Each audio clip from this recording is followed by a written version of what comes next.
Now we're joined by defense expert Brigadier Jeevan Raj Rohit, retired on the show. Welcome, Brigadier. Well, Prime Minister Narendra Modi, in a recent address to the nation, outlined his no terror policy and its three key pillars. Could you simplify for us these three pillars and tell us their significance in the context of Pakistan's sponsorship of terror? Sure. Thank you so much, Tanvi. The most important aspect that we must understand from our own Prime Minister and the previous briefings that we have seen, the conflict zone that we have seen so openly in today's environment, brings me to very, very conclusive aspects shared by the Prime Minister. He was very clear that the new normal is in here to stay.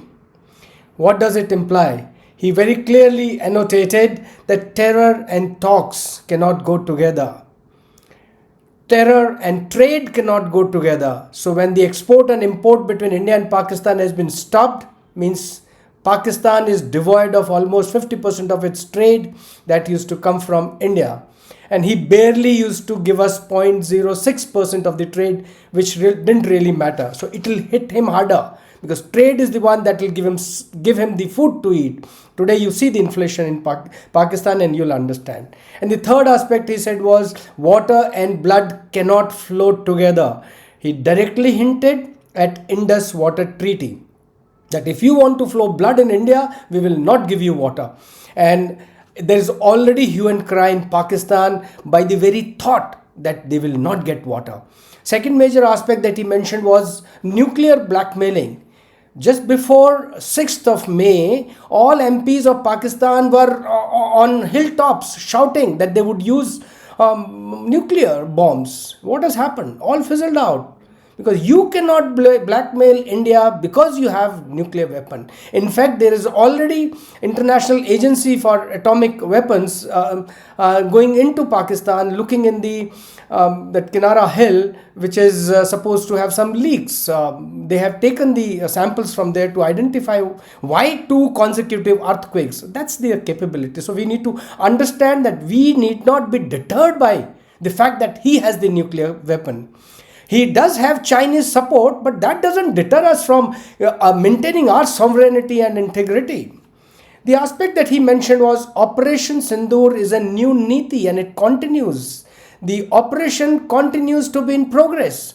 Therefore, while ceasefire is in existence, it has come about. Should you try a misadventure again, you'll be hit harder than what you got it last time. The another part is retaliation.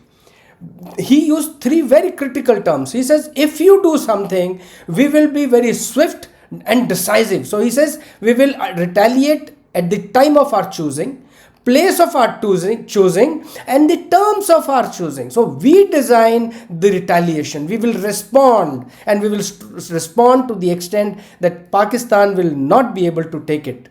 The next aspect he mentioned was terrorism wherever it grows. If it is Pakistan, that means it is sheltered by Pakistan. Therefore, the terrorism and Pakistan are one entity. They are not 2 different entities. So this time we hit terror camps. Maybe next time, Pakistan government, be ready. Be ready. Take it as a very clear warning that you cannot hereafter take us as a talking country, soft country, and so on. We are here to strike. If we could reach Mangalyaan, if we could send Chandrayaan, we are here to give you the toughest time that you've ever thought of. Zero tolerance. Yes. It says it all. Prime Minister Narendra Modi also framed the issue of terrorism in a global context. He said it's not an era of terrorism, if it's not an era of war as well. So how do you see that statement? Absolutely.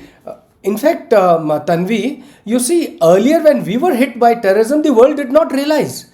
They did not accept. The UN till date does not have a clear definition of terrorism because they have not suffered this.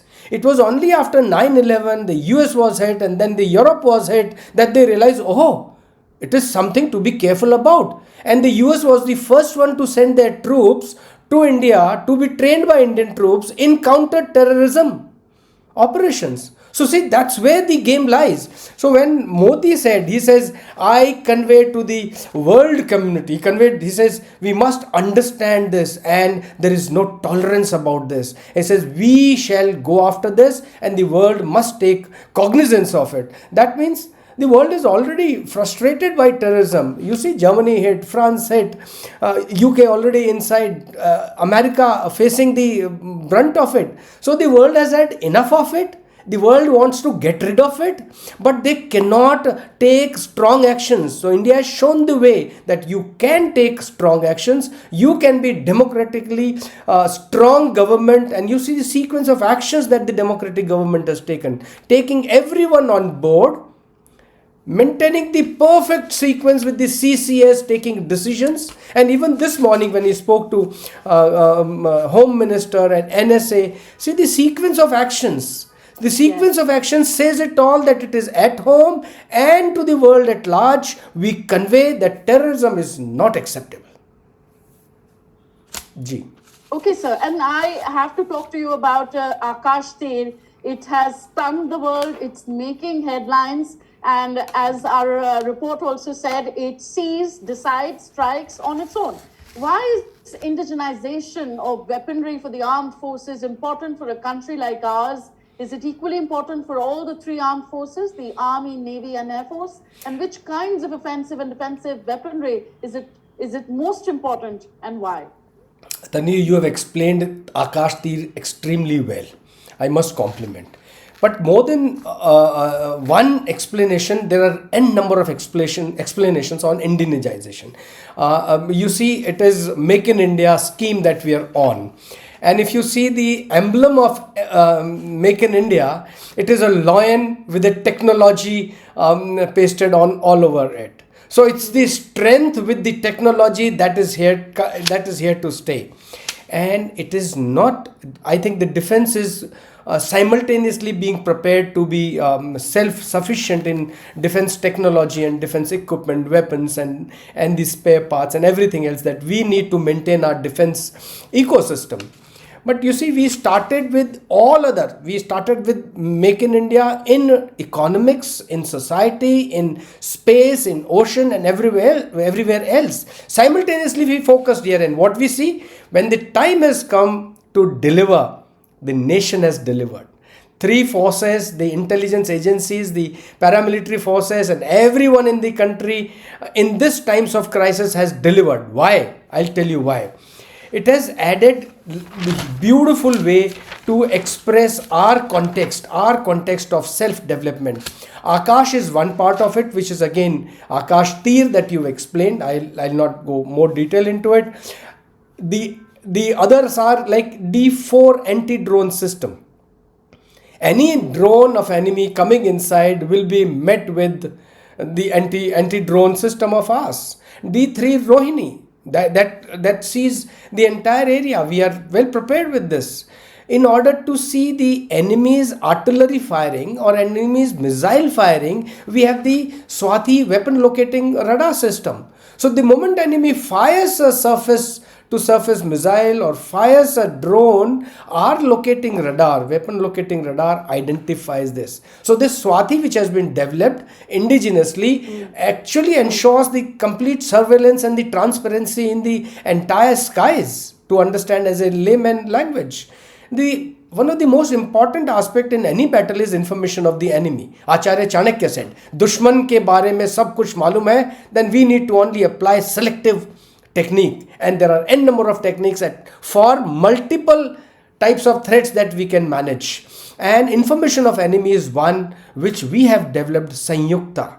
The Sanyukta system of identifying, seeking information of the enemy, critical information of the enemy, and actually that has been exhibited. The airstrikes by us, the 9 locations that have been destroyed by our Air Force, the 9 locations of the terrorists, whether it is Bahawalpur, Muridke, Sialkot, right up to Kotli in the north.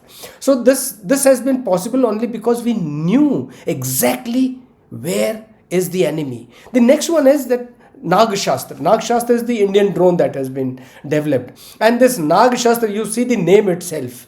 The Nag says it all, that I will not spare you. And this anti-drone is a fabulous, is an Indian drone. That's a fabulous system that goes and strikes at the enemy. And enemy could not even identify this. We have seen it shown by our things. And most talked about is BrahMos.